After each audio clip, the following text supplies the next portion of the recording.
This is poem number 54 of Color Coded, called Shaky Lift. I think God might be asleep.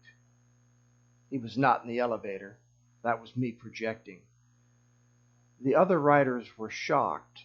Civility does not include a soliloquy minus the stage direction and free verse. They wanted out, far away from the babbler. But it was high, a long way up, so they heard like a lunatic. I tried to console them like a saint. I was forced to reveal their prayers were in vain. Better to know the truth than make believe. They resisted and squirmed at what was spoken.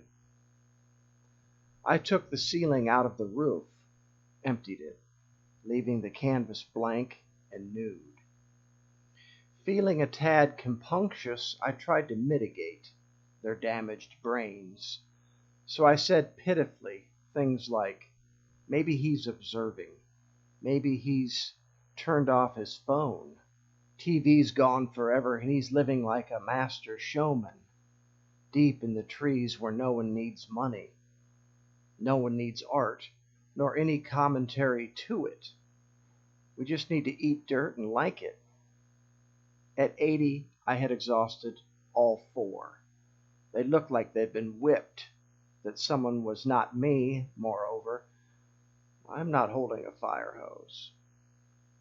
By the 95th floor, the goddamn golden bell rang. Finally! It opened and the cage was set loose. Needless to say, they got out hastily. I was the last, day-drunk dead man in the upward flying caboose. As they neared the observation deck, I trundled behind them like a freak in tow, an annoying sales clerk staring 2 feet away. I reiterated, "It's a nice idea, your silly Zeus. Don't say it never heard the contrary opinion, even if that someone was mad." I recall an older woman who had the guts to turn, look me square in the bloodshot blue eyes, and say, "You make me sick, young man. Very ill. You are." I may sound nuts, ma'am, but that's your prerogative. I'm a mere contrast to decency and suppression.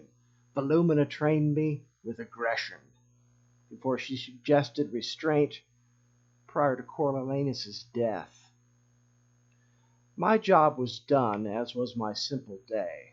I walked all the way down the 95 flights, still sweating and singing in a manic lather, where I somehow landed on the street, a sunny pavement of working-class folk. By the way, I wasn't actually drunk. I then questioned if I had done right, anything helpful whatsoever, only to realize I stole some, yes, minutes of their precious time, which was all in the card game, including those sneaky jacks.